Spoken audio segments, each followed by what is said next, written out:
Good now, revolutionaries, and welcome to the Rise Up Morning Show.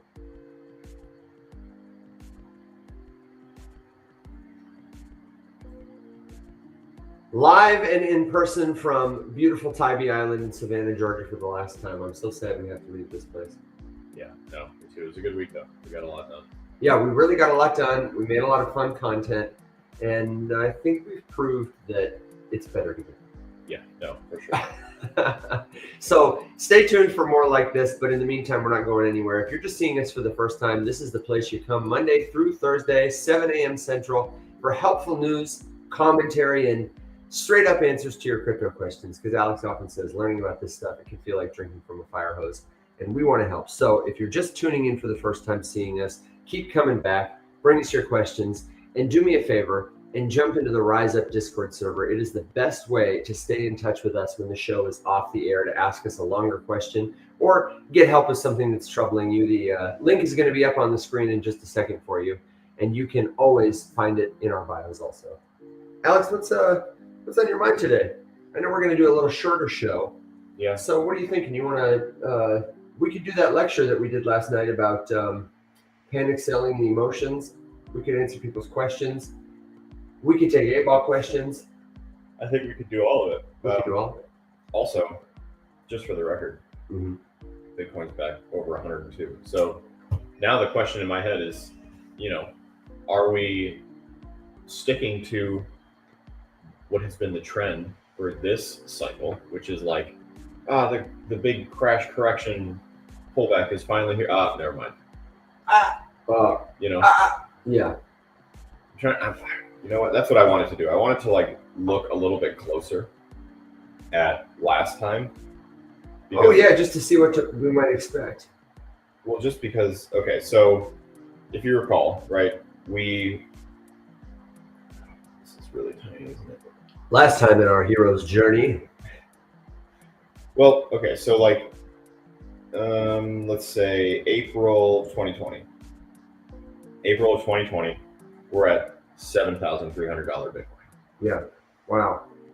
Over the course of the next couple months, we kind of, jumped around range a little bit. By September, we're at like 10,000. And then October hits and we really start to go. Now, of course, worth noting here that this is post-halving. Yeah. So we had a halving there in April. We're at 7,000 and change. By November of 2020, we're at 14,000. By January then of 2021, we're at 33,000, and we crossed 40K pretty shortly after that.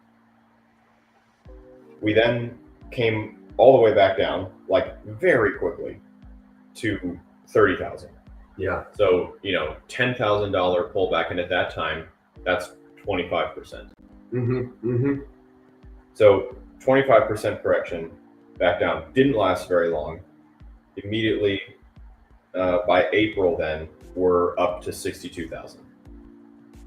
And of course, I vividly remember this is kind of when we're only a few months after all of our content really started to move. This is when I personally started posting everything just a few months before this. Yeah. So April happens, 62, which then leads us into a multi-month crash of over 50%. Yeah, that's the spot on the chart if you're looking all the way out, where it, most recently came down from a big camel hump 4 years ago. And so we're sitting then at 20. We bottom out at 29,000 in July of 2021.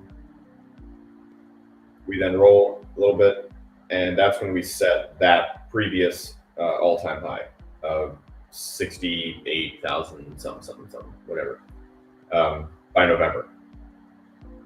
So, I remember that summer. That summer. Imagine dealing with that now comparatively, to how it's been. Now, granted, according to history, if the same pattern repeats itself, we're pretty much seeing that right now. Even just this little bit. Let me throw this up here. Yeah, it's tough. Also for the people who are on TikTok who can't see it, I get it. It's tough to hear about a chart when you're not looking at it. So what we're talking about though is just this up and down movement is not a surprise. No, and to follow along, Historically. you really just have to look at the full history Just of look at Bitcoin. Yeah. On a chart and just zoom all the way out. Look at the whole thing all at once. You can go to CoinGecko and hit max and just kind of see that line graph of the whole thing. So as we're here doing this, let's see, where is December? So December is like kind of in this climb, basically here. Mm-hmm. So this time in 2020, this time in the last point, that was this point in the 4-year cycle. So December of 2020, exactly 4 years ago, we're at 23,000 and we're just exploding. And we ended up climbing all the way to 63. So another 3x from there, about a little bit less. Followed by that huge cool off and correction. And then this is largely regarded as the bull run, this little bit. And we kind of reclimbed for the back end of what would be now 2025. And honestly, that doesn't look super dissimilar even to, a Neanderthal like me looking at a chart. No, it doesn't look dissimilar. And I maintain that the 4-year cycle is mostly a myth. Like, I don't know that it's really been a cycle effect since perhaps the cycle before that, because COVID messed everything up in terms of we had all these unprecedented things happening in our global economy. We got the stimulus checks in the United States and lots of other places around the world that I think a lot of people spent on assets like this. I think that the halving as an event this time was also priced in a different way. Plus this time we got all the kind of institutional adoption that really pushed. I don't know. I just think it's interesting how confident people can be in the 4-year cycle when I think there are a lot of other factors. I think looking at history is helpful because the halving does play a big impact. But I'm always wary to expect anything. You know what I mean? Like if I find myself expecting something aside from Bitcoin will go up eventually. You know what I mean? Like in the interim, nothing surprises me. But when it hits $1 million a token, I also won't be surprised. No. You know what I mean? That's where we're going, and beyond that. And but I said all that to say, looking at this chart, this time does look a lot like that time 4 years ago. And if you went into the 4 years before that, honestly, they look a lot alike there too. I think it's worth noting that the 4-year cycle can be both kind of true and kind of nonsense at the same time. It's a quantum 4-year cycle. It just because it's sort of a self-fulfilling prophecy. Yeah. We've talked about this before. Like, how much of TA is just self-fulfilling prophecies? Because we have all these widely recognized patterns that have done this before. Why wouldn't they do the same thing now? So historically, sell here, buy here, and selling here and buying here causes the actual thing that was quote unquote predicted. Yeah. To happen. Yeah, exactly. I don't know. So anyway, I mean, what does this mean if history were to repeat itself? We're kind of tootling around over here. This is like, if you're looking at the screen, if you're not, I'm pointing out just like kind of from March of this year, as we ran up and set a new all-time high pre-halving, which was weird. That was a break. That was interesting. Yeah. And then we kind of cooled down for a few months to September. We all the way back down to 50, and then we really just exploded. And now here we are, currently still sitting over 100,000, over 101,000 actually. Yeah, and I think too, a lot of this territory, big psychological numbers in history, they really have that ceiling floor kind of effect.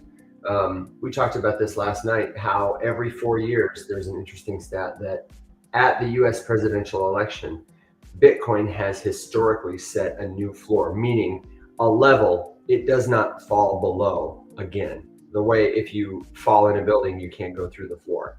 And $100,000 is a big psychological number. You know what I mean? So of course I would expect to see a lot of movement here. I kind of personally am expecting though, there's so much bullish stuff happening for our space in 2025, potentially, that once we get through this resistance, I imagine we'll be in a new set of price discovery. People are adopting Bitcoin as a currency or a strategic reserve.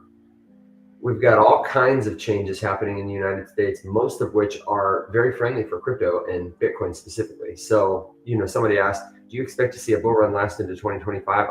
I'm certainly not going anywhere. Not that I would go anywhere if it stopped. You know what I mean?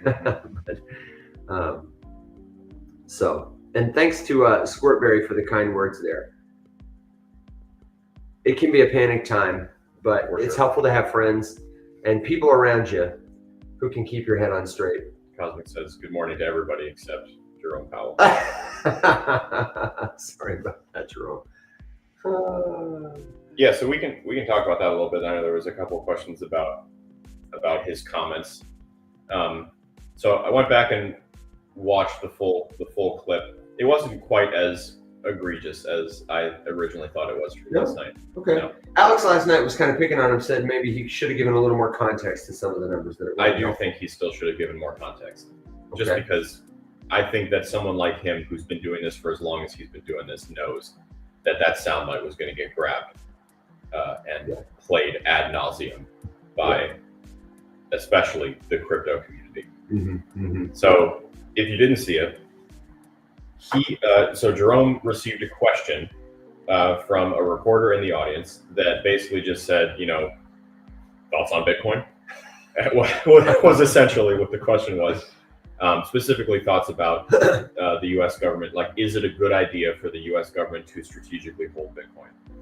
And Jerome clearly didn't want to give a yes or a no, which, to be fair, no one should have expected him to say yes, great idea, or no, terrible idea. LFG, baby, yeah. Right, and he didn't say either. He didn't say it was a bad idea. He didn't say it was a good idea. That's his responsibility, right? He's not supposed to. This is a tough. Okay, I know we're grumpy about Jerome, and you don't have to like him. I'm not saying I'm his biggest fan ever, but you have to at least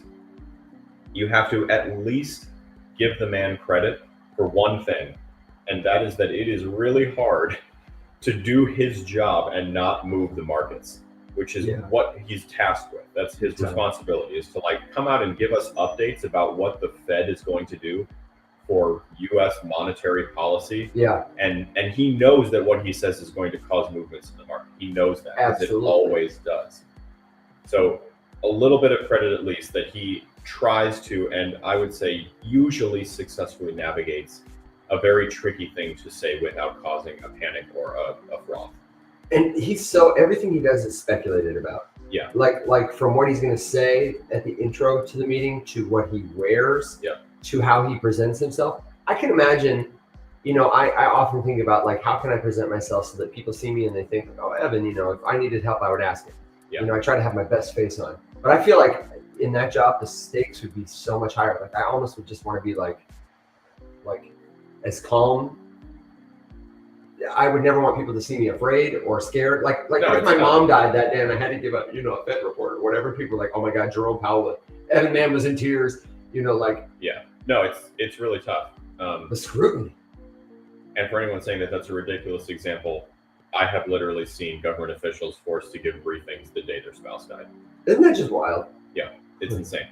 But also I get it. And forced to stand there and take questions. Yeah, it's the construct we built. So okay, so you're feeling a little bit. Now, my beef with it was that I don't think he needed to answer that this way. And granted, he improvised, and maybe he should have been expecting this question. Just I think given how everything is going. So there's been. I would encourage all of you to watch the clip, because so far I've actually never seen a single TikTok comment, including from people that I know are doing proper research and not trying to foment any sort of bad info or anything like that. No one's ever quoted him right. And it's a really short clip. I've seen, he said that they're not able to do a reserve. He said that the government can't hold Bitcoin. He said that they're not making a reserve. He said, all these things. None of that is what he said. He said the Federal Reserve cannot custody Bitcoin without a law change from Congress, but the Fed is not currently looking for one. Yeah. That's what he said. One more time. All he said was that as the law stands, the Federal Reserve can't custody Bitcoin legally. Mm-hmm. They would need Congress to change that law, which Congress could, but the Fed's not looking for that right now, which is exactly what I would expect him to say, honestly. Like, that's the honest question. Or the honest answer, rather. So, the further context, I guess, if you wanted to go in, is like, yeah, the government can totally hold Bitcoin. First of all, they do right now. The U.S. government holds just over 200,000 Bitcoin. Also, we have other departments that could participate. Congress can change the law, as Congress has shown recently that when they really give a shit about something, they absolutely can move with haste and urgency. Yeah. It's taken to TikTok. Yeah. Yeah, exactly. It's taken them a gajillion years to try to do anything beneficial, but it took them about 5 minutes to get everybody on board to ban TikTok. Right. No gun policy, but yeah, TikTok gotta go. No. Yeah, we can't talk about health or spending or immigration or anything like that. But we can absolutely ban TikTok. So in that sense, if they feel, I honestly, I wouldn't trust them as far as I could throw them. But if they see a means for improving their own self-interest and passing a quick law that says the Department of Treasury or the Fed or whatever, yeah, go forth and prosper. You can hold Bitcoin. Then there you go. So, and that's really all it would take. So just wanted to put that in context, that Jerome Powell did not say that the U.S. government can't hold Bitcoin and that there cannot be any of that. Alex, Shane says Jerome Powell's going to sue you. Join the club, Jerome. Join the club. Get in line. Get in line. Hey, we have a couple of really good comments and a couple of questions that I'd really like to help folks with. If you've got a question for us, don't hesitate to leave it in a comment. We're talking back and forth, but we're watching for you. And a special shout out to our friends on Facebook. It's so good to see you guys here. We'd love to hear your questions too, even if we can't get to them in real time. We want you to come back and keep asking them. The first question is really an expression. Our friend Leftover Egg says, I'm not sure I like the idea of our government or any government holding Bitcoin as a reserve because it's volatile. And then also followed up to say, don't forget that it requires the internet to work. And I think these are really good points, but they're not a cause for concern for me personally. And I wondered what you thought about that. And I kind of thought maybe I could touch on the volatility thing and you could touch on the internet thing, because we've talked about this a lot. So I think it's very understandable to look at Bitcoin and see how volatile it is. It was 106 yesterday. It was 99 yesterday. Now it's $102,000. And what we're suggesting here when we say a reserve, strategic reserve, is not necessarily that our dollar will be fundamentally backed by Bitcoin in a one-to-one transactional sense. It is just that our country will put Bitcoin on its balance sheet, the way it might have gold in a strategic reserve in case something happens, in case the world stops recognizing the power of the dollar, or even to give the dollar strength in a symbolic kind of way. Well, and for the record, as we just saw yesterday when Will was sharing the chart, the dollar is at like an all-time high for global usage. The dollar's doing good right now. Point to the dollar. And it's important, though, to understand that in a world where most value is measured in dollars and cents, not necessarily our dollars, but yuan, rubles, etc., that government monies, they're backed by nothing but a promise to pay. And there is an incentive for governments who need power to operate in a world where they treat each other as adversaries to accumulate, to print more currency, to spend more money. It wouldn't have mattered if Donald Trump or Kamala Harris was elected. The government would have printed money. They would have taxed you at the end of the year. And there would have been inflation, and Jerome Powell would have had to manage it.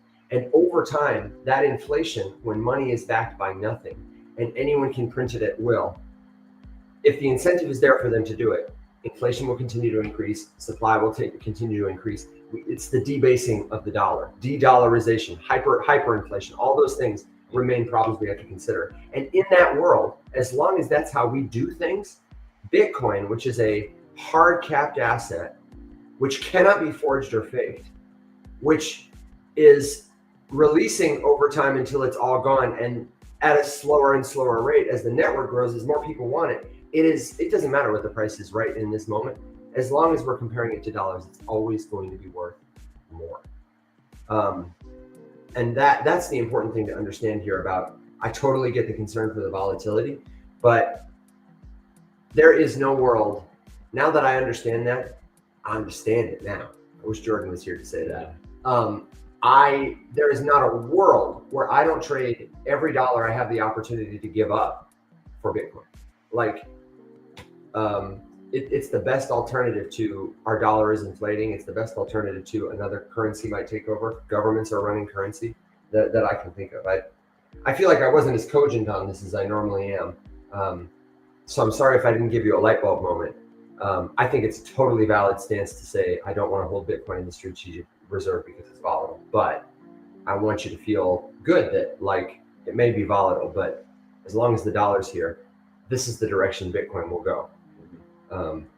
Any thoughts to add to that, or do you want to address the question of what if the internet goes out? Yeah, I would say, I think you covered it. Volatility is nothing. I mean, the U.S. has all kinds of stuff that changes price. We have gold, we have oil. The dollar fluctuates compared to other fiat currencies. Granted, not as much. Obviously, Bitcoin is more volatile, but we become the new normal, I think. Yeah. I guess it just doesn't. What about the question of the internet? Does it concern you that if the internet went down, we'd have a hard time using our cryptocurrency? Yes and no. In that it's worthy of mentioning that if your internet connection is down at your house, you're not doing it. You're not sending Solana. Yeah. However, the internet being down locally does not prevent something that is decentralized from existing or from continuing on. You would have to have a hyper widespread internet blackout for it to become a problem. And again, I always say this: if we have some sort of lengthy, widespread blackout like that, Bitcoin is like the least of my worries. Yeah. We have so many bigger problems that will present themselves during a massively widespread blackout of epidemic proportions. Oh yeah, your grocery store is in trouble. Yeah, I mean, your bank is in trouble. We just had Hurricane Helene come through not too long ago. Yep. It caused a pretty widespread power outage. I was without power for about 5 days, maybe a little bit less. Other places, around me were without power for a little bit longer, a little bit less, whatever. I mean, 2 or 3 days in, I was in a grocery store. Half the lights were out. All the freezers were broken. They had thrown away tons and tons of food. And this was like a couple days with some of the city having no power. Yeah. And can you even fathom what it would be like on a large scale? I mean, like, the price of Bitcoin in the short term is not even going to be a consideration, as literally like tons of people are dying. Yeah, absolutely. But I would add this too, that like the existence of a global decentralized currency as an alternative to dollars, as an alternative to yuan, whatever. We just got flagged with verifying natural disaster. Wow, dang. Sorry, guys. Make sure to verify info about that. That's a good warning. Verify the info. Sorry, we're the Don't trust verify. It's just my opinion that a hurricane hit and knocked out the power. The Weather Service is about to sue Alex. Jesus. But the incentive in a world with, people want Bitcoin. People want an alternative to government currency. And like the creation of a CBDC or the internet going out, it doesn't like make that a weaker incentive. It actually, I think, makes it stronger. Like, in a world where your bank will probably collapse if that happens, when the internet is restored, the Bitcoin network will be just fine. Everybody who used it before will be able to resume using it almost as if nothing happened. And the incentive to bring it back online, the money of the people and not of any one government or something like that, will be a strong one. People will work hard to restore that kind of thing and continue using it. As long as, it's out of the bag, it's out of the bag. We also had a really good question. about something totally different about how do I move assets over to MetaMask. And we were talking about this yesterday, but I don't think we were talking about it on the air. And a really quick PSA before I answer the question. I do see we have a couple of requests, and I want to say I'm so sorry, but the way I've got our sound connected here in Savannah, I'm recognizing that it's not really ideal for us to bring up guests today. So Derhan, I know you have a lot you want to contribute, and I can't wait to hear what it is. But if you want to be a guest on our show, the first thing I'd love for you to do is to jump in the Discord, because we'd like to get to know you a little better. We brought people up, and they've said all kinds of wild things, and it's challenged our relationship with TikTok, the censors, and our audience. So let us get to know you first, and then come back next time when we've got our regular setup going and we can stream you in the studio like your favorite radio show. We can't wait to hear what you want to say in the meantime, in the comments. How do you move assets on a blockchain from one wallet to another? I hear often people say things like, do I have to sell them and then go to another wallet and register and then buy them back? No, not anymore. I mean, not anymore. Not anymore. Depending on the place. That's the answer. You might be remembering, buying crypto several years ago on a place like Robinhood, wherein if you wanted it to be somewhere else, you did absolutely have to sell it and then go rebuy it somewhere else. I remember having to do that with Ethereum. Not good. Not ideal. Not ideal. But today it's a lot like sending an email, right, Alex? On most exchanges and most wallets. Yeah, basically all you need to know for this is that every piece of cryptocurrency has two numbers that are associated with it, a public one and a private one. The public one lets anybody who wants to verify where it is do just that. It doesn't give you any permission to move anything or take anything or do anything with it. It's more of an observation. You can look anything up if you know that public number. Yes, yeah, that's its address. You can use that to send to people things if you know that address, but you cannot use it to withdraw anything. And then the private address is that's commonly referred to as the private key. As long as you have that, you can send it to wherever you want. So, for example, you buy it on Coinbase. Coinbase is custodying your private keys. They're keeping your crypto for you. Coinbase will let you send it out somewhere else, so you can send it to your MetaMask or your Phantom or your hardware wallet or whatever. Mm-hmm. At which point, you will become responsible for those keys. Coinbase will not keep them anymore. So if you lose access to that wallet, you forget your seed phrase, can't get back into it or whatever. There's no customer support. You're just SOL. But that's really all it is. If you want to send it somewhere, you just need the address of the wallet you'd like to send it to, and then access to the wallet that currently has the crypto in it. And this is pretty much the same process, pretty much anywhere you go, whether you mentioned Coinbase, but this applies for crypto.com. It applies for assets on Uphold, at Kraken, Exodus, Binance, Trust, Coin. Yeah, Strike, River, we could go on and name them. There are some platforms that don't support some assets or networks. There are some platforms where you have to add them manually, or even if you want to add them manually, they won't work. So really the thing to do is, if there's a particular cryptocurrency that you want to keep secure or that you want to transact in, you can do a search based on a list of wallets that anybody might name. Go somewhere and ask one of your crypto friends in our Discord, hey, what wallet do you use? And just make a quick list. Or Google top cryptocurrency wallets 2024. And you'll see a list of, almost certainly reputable companies that you can spend about 10 minutes just Googling. And then find one that works for you. Almost all of them are free in the sense that you don't have to pay anything up front to use them. And they all have great tutorials online. We have great tutorials. We'd be happy to show you in a place like the Discord a quick screenshot walkthrough of this is where you find your address, your public address, like Alex mentioned. This is what it looks like to send and receive cryptocurrency, and explaining the pitfalls and things to watch out for, like sending tokens to the wrong network. There are lots of little things to know, but the big picture, basic idea is it's exactly like sending an email. Address to address, happens mostly instantly. And if you're doing it on any chain other than Ethereum or Bitcoin, usually pretty cheap too. Really quick, there was a question about buying hardware wallets on Amazon. Okay, yeah. Good question. And Will, not to rug you, Will says no, you can't do that. Generally, I would say that's the case. And to be very honest, the easiest way to navigate this is just to do what we've always done, which is only buy a hardware wallet from the manufacturer, and definitely make sure that you double check the tamper-proof packaging on the way, after you get it, before you do anything with it, just to make sure it hasn't been messed with. So I can't buy one used, Alex. You can't buy one used because someone could have done something to it. We talked the other day about scrapers, programs installed on wallets that, as the second something goes in and there's a sendable balance, it gets sent out to somewhere else. He said, I've personally used one of those to help somebody recover something from a stolen wallet, but they can be used maliciously, and they are all the time. However, if you go to, let's say, Ledger, for example, Ledger's website does have a list of authorized sellers. That's right. Amazon and Best Buy are authorized retailers of the official Ledger store. However, I will agree with Will to say that it's still risky to do that, particularly on Amazon, because it's not hard to spin up a fake Ledger store and make it look pretty convincing.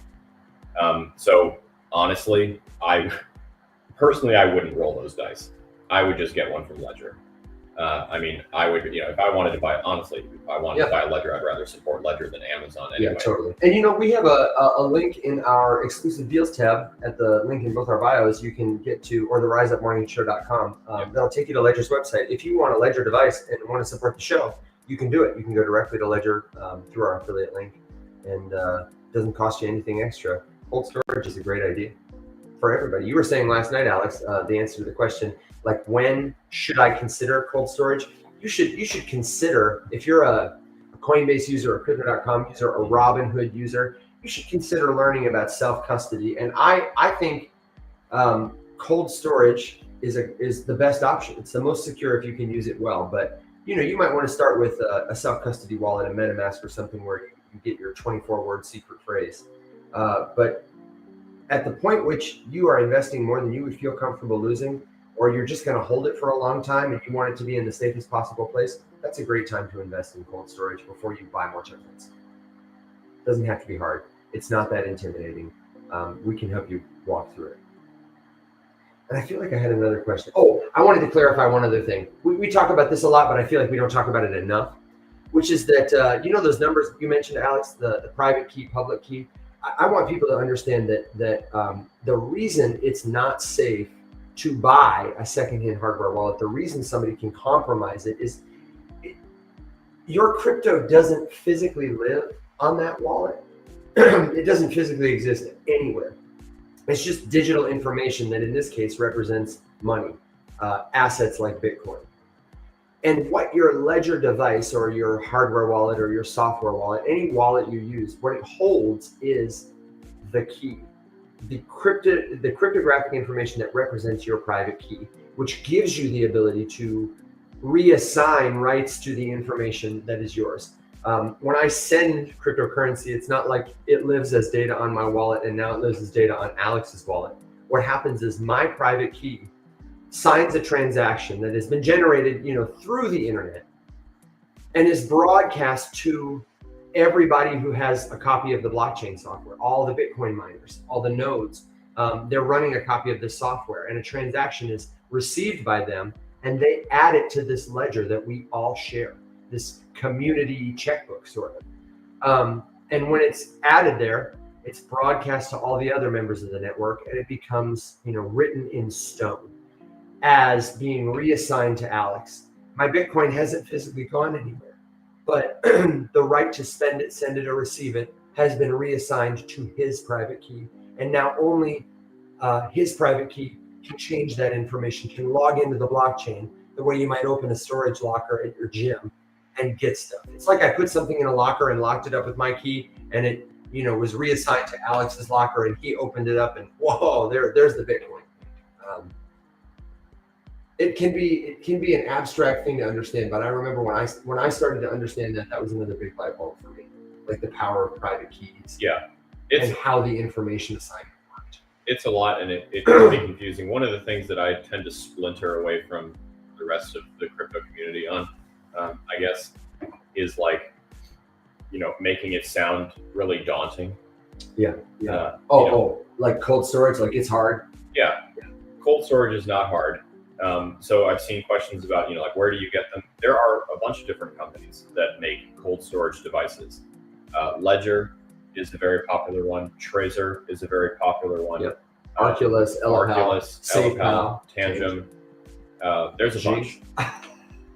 So it depends on a couple things. One, I would definitely look up some reviews. I would get some testimonials from people who have them, and I would definitely check they have the tokens you want to hold. And I would absolutely make sure that they support whatever you're trying to. And you could just find that on their website, or you could probably ask GPT or whatever. Does Trust Wallet support Binance, XRP, whatever? Definitely check their website. It's not hard to find. They make it very easy. And at this point, most allow you to custody most things. Yeah. It's pretty rare at this point that you find something that can't custody something. I personally have a Trezor Model T. I've had it for years. Yep. I use a Ledger Nano X, but I would consider using, I don't like the card ones, and it's not because I think they're unsecure. It's that I think they would be unsecure for me. I lose stuff. Why is losing your hardware wallet not a big deal? That's also a great question. Losing my hardware wallet is not a big deal because I mean, it's annoying. You have to buy it. It's annoying because I'd have to buy a new one, and that costs me money. But if I have, and I would, secured my seed phrase, my private key, then even if every ledger in the whole wide world gets run over by a semi-truck or blows up in an explosion, I can take that to pretty much any interface for the blockchain, and it will recognize that private key as mine. The device doesn't matter. The key it protects is what matters. Yeah, the device itself is really just like a thing that makes it. Think about it kind of like your cell phone. Yeah, right. Totally. Like you have a cell phone number, and you have a cell phone, and if your phone gets run over by a truck, you lose it or whatever, the screen breaks, and you have to get a new one. More often than not, this is not a perfect analogy. No, but I'm with you. More often than not, you can keep your phone number. It lives elsewhere than just this one device. Especially now in the world of like eSIMs, you don't even have SIM cards in all devices anymore. They're all yeah, exactly. No card to put in there. It's very similar. I could take my Trezor and throw it into the ocean and then buy another Trezor and just re-upload my account, and all of my keys will still be there. Do you have any recommendations for where you keep your seed phrase? What are some of the more or less secure places? I personally would not use. I've seen a lot of like, buy this for your crypto friend, and it's like a notebook that says cookbook, or like it's my family history, something that's designed to make people think like, oh, this is a regular book. I'll look past it. If I personally was a bank robber looking to steal your Bitcoin private key, Christina says she does that at least once a week. Forgets her private key. Throws her Trezor in the ocean to a new one. Yeah. I personally would be looking around houses for books that look like they're trying to hide information. I think the best place to hold your private key is a place where you will, one, be able to find it later. Two, where it's secure from everybody but you. So like maybe encrypted with some kind of biometric data in a secure note on your password manager on a maybe dedicated device is a great place for it. Like if you have a phone that doesn't do anything anymore and it unlocks with only your fingerprint, and you have a password manager on that phone, then that could be a good place. Or in a vault that only the combination to. Or honestly, I think it's okay to centralize it a little bit or trust another custodian. Like if I had a lawyer that was managing my estate, I would probably trust that person to keep a secure file to pass on to people after my death. You don't have to if you don't want to, and you can do other things to make it secure. Like, for example, maybe my lawyer has one half of the number and my bank vault has the other half of the number. And without both pieces, you can't figure out the key. It's really about just making sure that other people can get it. I would not put it, I don't know, on like a single piece of paper tucked away somewhere in my house that I'll forget about. I would not. I have a couple backups. I do have like a card with it. Is it one of those steel cards with the punch phrase? No. Oh, okay. I'm worried about those. Literally, it's just the one that came with the Trezor. Yeah. They give you a little card, and it's locked in a gun safe, and then there's a second copy of it locked somewhere else. Yeah. In a different state. Far away. See that? Alex was like, Evan, I trust you, but I'm not going to say it on the air. There's also a few hundred people here. So. Yeah, exactly. Yeah. So good questions, but the reason Christina says sending my family on a scavenger hunt when I die. right now, go on a treasure hunt. Yeah. Eamon had a great comment that like the seed phrase is the intimidating thing, and maybe the reason a lot of people don't get it. No, there's definitely some things that I don't. They shouldn't be intimidating to the point of being prohibitive, discouraging. You should just recognize that, hey, this is important, so you need to be careful. Yeah. But the things that get used to like fear monger people away from it are just, I think, a little excessive. Like, yes, there's a seed phrase, and yeah, there's no forgot password option. Okay, so let's recognize that that's a lot. So make sure that you keep it somewhere that you are very confident that you will have it, and probably have more than one backup. And totally. If you have, your mom or your spouse or someone that you trust to keep a copy of it somewhere, then great. Cool. Maybe you have that access, maybe you don't. Yeah. You could always, it was suggested, tattoo it on your kids. You could always tattoo have 12 kids and no one will ever know the order. Yeah, mix up the order in an order that means only something to you. I mean, there's all kinds of creative ways that you can hide stuff and hide information. And that's nothing new. And I want to emphasize, like, this is a good reason. If you're concerned about that information, get a firebox. There are a lot of solutions in our space that people are working on to make this problem better. First of all, to make the problem of like self-custody less intimidating, there is assisted self-custody. And my hot take in crypto is I think everybody needs to know about self-custody options, but I don't necessarily think self-custody is the best option. Well, can we just point out the flaw in this logic that like you couldn't possibly use like a password manager to manage your seed phrase? So like your bank account is protected by a 4-digit PIN that is entirely trusted to the manufacturer of your phone, and the fact that you don't cover your screen when you're in public entering anyone watching you. Even somebody logging your traffic will see, oh, these 4 numbers get repeated all the time. Yeah, there's so many, people are so dog shit at their security when it comes to literally everything. And then the second they put $1,000 on a hardware wallet, they're like, the Kremlin is out to get it from me. And meanwhile, their entire net worth and the deed to their house and their checking, their savings account, like all of this, their phone number, all their data, their personal, their social security number, all of this stuff is like barely protected, by a security system so slight that a strong breeze will knock it out. It's not that big of a deal. So there are so many ways. I would say if you trust something to keep information safe, then it's okay to trust your seed phrase with that thing. Just recognize that it's possible these things get breached. We see data breaches and data leaks all the time. So you can go full bore. You can write it you can etch it into a stone tablet and bury it 24 feet below your backyard, or you can use LastPass. Or you can tell your mom. Honestly, the show is not sponsored by LastPass, but that would be a great commercial. Or you can use LastPass. Really quick, can I say one more thing on that about trusting other people? Let me just disclaim really quick. I'm not trying to knock, like being overly cautious with your information. You should be, and I hope that maybe if nothing else, this just alerts someone to the fact that you are practicing absolutely atrocious OPSEC with your personal and private and important information. So if I just described you, writing your social security number down and storing it in a note on your phone that's labeled definitely not my social security number, then maybe reevaluate your OPSEC. Okay, the only thing I wanted to add was this is a great reason you should be in like a community of people. I'm so glad you're watching the show.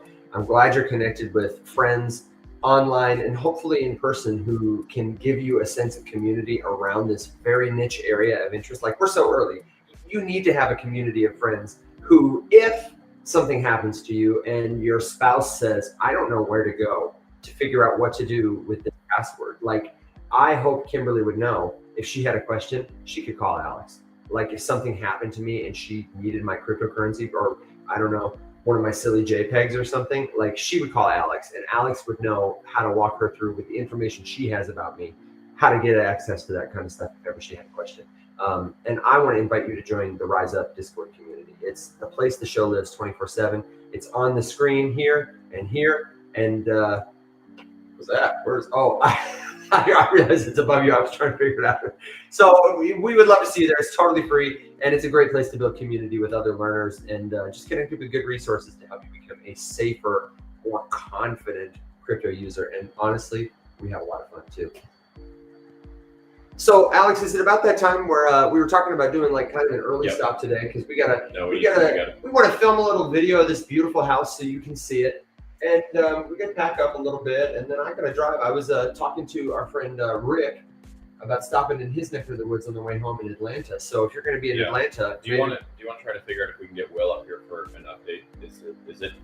Where would we be able to get? William Watson, I didn't even see you there. Let me see. I'm thinking. If he goes in the StreamYard, can we hear him? Yeah, just absolutely. Will go in the StreamYard, and he's in the StreamYard, but also right here. We can do. Do you want to try this then? And really quick. You won't be able to hear him, but I will. While we do that, that's fine. That's fine. While we do that, give a disclaimer, and then we'll bring him up. No, there's no disclaimer. Just that Orlando Osuna. It's good to see you again. You keep coming back. At this point, I'm pretty convinced that you are in love with us. Hell yeah! And I just wanted to let you know that I'm flattered. And I really appreciate that. I am married, so there is that. But it's just good for you. Hey, Will. I'm happy to see you. I think Will, as long as you're in one place or the other, it's not going to matter. Oh no, you're going to have to be in StreamYard. Oh my God! All right, I need to mute myself here. Yeah, mute yourself on TikTok, and then we got your audio now. Cool. Well, I'll give a quick 2-minute update. Also, hi guys. It's weird we're back in our boxes. Or I'm back in my box. You guys are together. Anyway, the macro data is good. I am expecting this correction in Bitcoin to really be short term. Also, stocks too. I think you'll see the stock market bounce up today also. But Q3 GDP numbers beat expectations. PCE prices missed, which is actually a good thing. That means that some inflation is actually not as bad in some areas. Consumer spending beat in Q3. Jobless claims beat. Continuing jobless claims beat. The only thing that wasn't good about the macro data today was the manufacturing data out of the Philadelphia region, which isn't just the city of Philadelphia. It's like a whole big, gigantic manufacturing area, just labeled Philadelphia. And that beat expectations, which is really nice because the manufacturing data out of New York on Monday was a huge miss. Manufacturing data in Philadelphia, which is a huge manufacturing district, is good. Q3 numbers good. PCE numbers good for Q3. Consumer spending good for Q3. Unsurprising there. So we got some good signs. And I wouldn't be shocked to see things open up a little green, or at the very worst, things will be red still, but not as bad as they were. Hey, man. I'd like to hear that. Thank you for the update. And I have to tell you, I got my swap to go through this morning at 3:05. Will and I were sitting watching the Morpho chart yesterday, and my brother was sending through little bitty swaps. Yeah, taking a little bit of profit on Morpho at $3. Mine was working, and Evan was like, I tried to do the swap. It wasn't working. Tried on my phone. I tried on my. I mean, it was just. Sometimes that kind of stuff happens, but you don't let it get you down. If you believed in the coins you held yesterday, then you believe in them today, kind of thing. Joe was saying that yesterday in our Discord, and it was a sage advice of wisdom. So, Will, we were kind of thinking about ending the stream early. So, do you want to answer a question, introduce a topic, or share a final thought, question, suggestion, good joke, word of wisdom? Understanding TA and technical analysis is good, great, and grand, but if you don't understand macro trends and take at least a basic understanding to know what kind of data points are good, what kind of data points are bad, right? Across 4 or 5 pieces of data, you will miss an understanding of how the trend, how the current is shaped that forms the ocean that is our charts, right? Nice analogy. You have to understand what the macro trends are in order to understand how the trends are being generated on our charts, right? If you don't take time to understand that, you're going to miss out on some things. Perfect example. We were looking at Morpho. The breakout of a pattern on Morpho said it's going to $3.50. But if you watched my video, I was like, unless Jerome Powell comes out and says we're not going to get as many interest rate cuts next year, or none at all in January, then the party could be totally ruined. And that's what happened. Morpho got up to $3, and then Jerome Powell came out. We had a 17% correction, and luckily Morpho's back up, right up to where it was the other day when Evan and I were taking some profits, which makes me feel like a fool. But at the same time, guys, don't be sad about taking some profits along the way. I made personally a 28 to 34% trade, and that's wonderful, So 34% is a great trade, guys. You can't get that in the stock market unless you get super lucky. I think I didn't calculate the percentage online. I just know it was. I think it was bigger than that. Yours would have been bigger because you got yours at about $1.70. Yeah, yours was about a 70% trade. Yeah, if you sold at about $3. 305, baby. Don't short me. If yours went through at about 3 o'clock this morning, you were looking at about a 50% trade. Yeah, there's and it's one of those. That's it, guys. That's all I have to say. There's always. I think we had a lag. Go ahead. I was just gonna say, there's always more to learn. Yeah, there's always more to learn. You think you're like, cool, I understand TA now. There's more to learn. You got to learn about macroeconomics. You're like, okay, cool. Now I'm in this crypto space. I've learned about Bitcoin and I've learned about these 2 altcoins. Now you have 17 different new technologies out, new type trend types. So you got more to learn.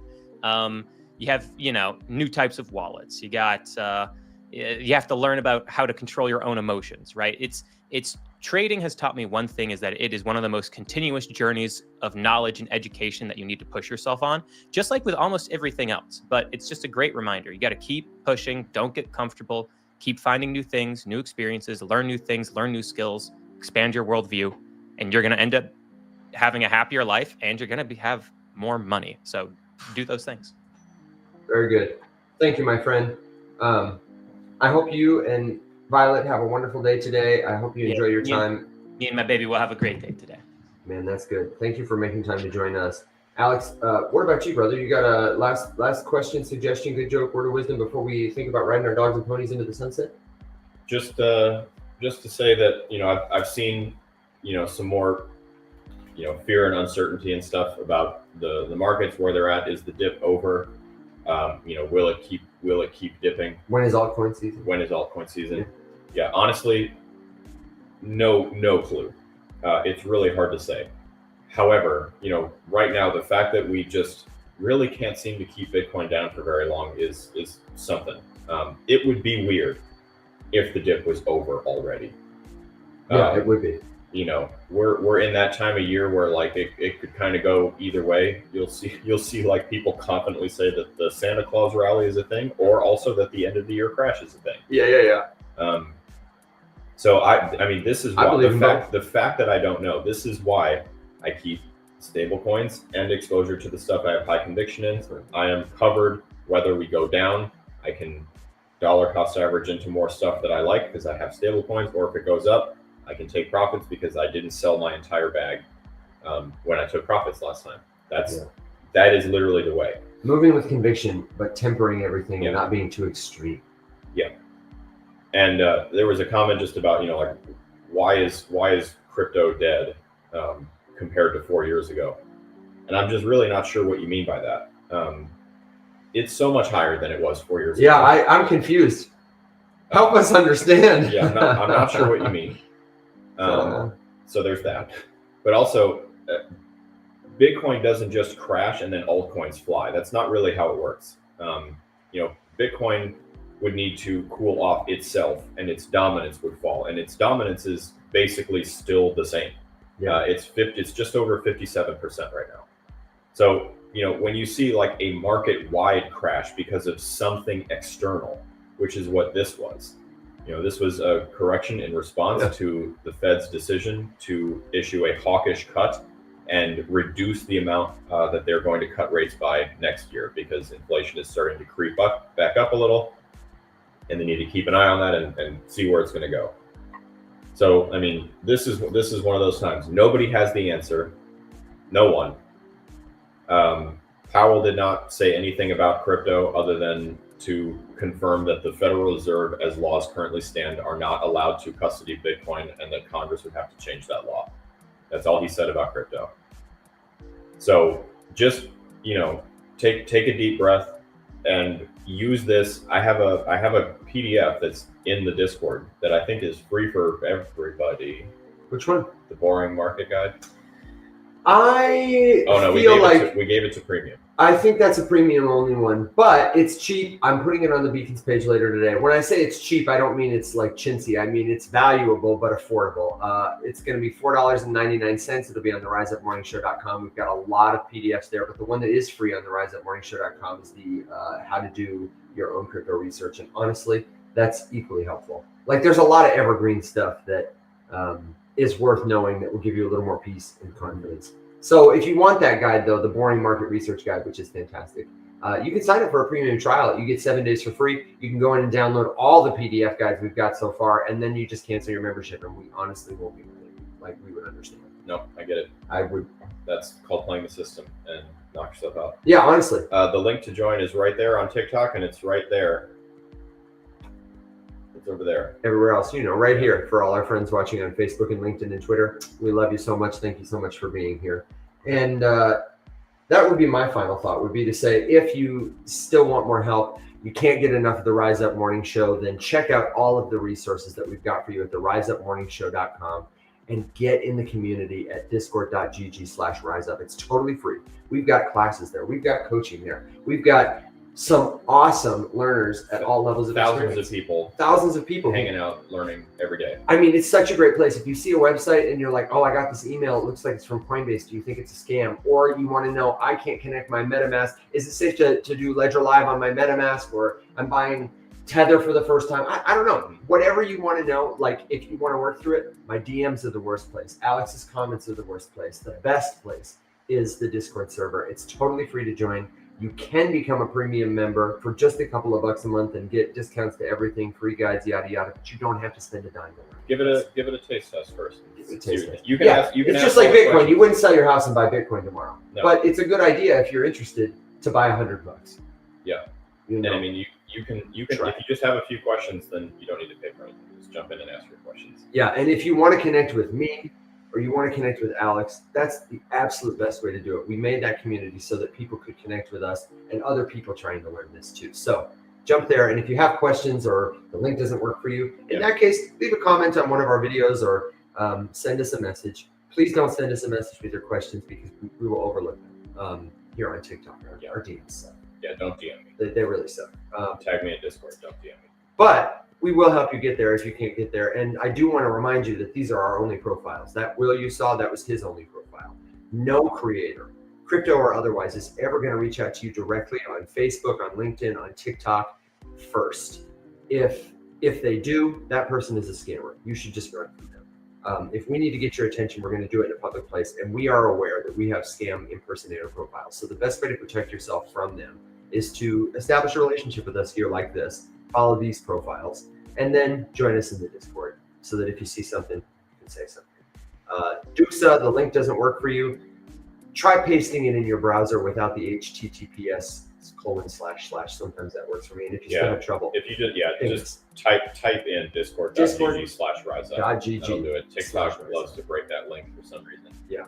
I go through like once a week and try to refresh it, and it usually works for like a day, and then they break it again. Although sometimes it works for some people, and sometimes it doesn't. As we leave here, the final thoughts get to come from what's your usernames? I love it. I love when we get user final thoughts. Jay Deno and also Sturm, our two favorite doomsayers for today. Yeah. This just in, guys. It's all over. Sorry. It was fun while it lasted. R.I.P. But no. Take a deep breath, go outside, breathe some fresh air. Yeah, if you have the opportunity to be near a place with an ocean, I highly recommend it. And if you don't, then just go to an ocean in your mind, hang out with us in the community, and we'll get through it. Shane says, lawsuits for everyone. Lawsuits for everyone. You get a lawsuit. Can't wait. And my friends, on that note, We appreciate you. Thank you for being the best part of what we do. We will be back Monday, same time, different place, 7 a.m. Central Standard Time. And we can't wait to see you there. Until then, everybody, stay safe, be well, rise up.